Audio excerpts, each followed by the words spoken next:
ছোটোবেলায় ভাবতাম যে ফ্রেঞ্চ ফ্রাইয়ের যে আলুগুলো হয় এত বড় আলু কোথা থেকে পায়। আমি আজকে শিখিয়ে দিচ্ছি কিভাবে তোমরা বাড়িতে আরামসে বানাতে পারবে। তো এখানে প্রথমেই আমি আলু সিদ্ধ করে নিচ্ছি। আলু সিদ্ধ করে সেই আলুগুলোকে ভালো করে মেখে নিচ্ছি। এর মধ্যে চলে যাচ্ছে বেশি পরিমাণে কর্নফ্লাওয়ারটা দিয়ে ভালো করে আলুটা মেখে নেব।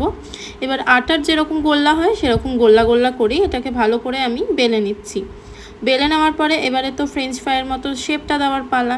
তো ছুরি দিয়ে দেখো আমি কিন্তু লম্বা লম্বা করে এবারে এটাকে কেটে নিচ্ছি। এইগুলোকেই অ্যাকচুয়ালি আমাকে ভাজতে হবে তেলে। তো দেখো কি সুন্দর লম্বা লম্বা করে কেটে নিচ্ছি। দেখতে তো এখনই লাগছে ফ্রেঞ্চ ফ্রাইয়ের মতন, তাই না? তো এবারে কড়াইতে গরম করে নিচ্ছি তেল। বেশি করে তেল দিয়ে আমি কড়াইতে গরম করে নেব। এবারে যে আলুগুলো কেটে রেখেছিলাম সেগুলো ছেড়ে লাল লাল করে ভেজে নেব। দেখো কি সুন্দর লাল লাল করে কিন্তু ভাজাও হয়ে গেছে, আর যেমন টেস্টিও হয়েছে তেমন ক্রিস্পিও হয়েছে। তো এটার মধ্যে আমি একটু নুন ছড়িয়ে দিচ্ছি, বিট নুন, আর টমেটো সস আর মিয়োনিজ দিয়ে আমি পরিবেশন করেছি। ভিডিওটা ভালো লাগলে কিন্তু অবশ্যই লাইক, কমেন্ট এবং শেয়ার করে দেবেন। Bye bye, thanks for watching.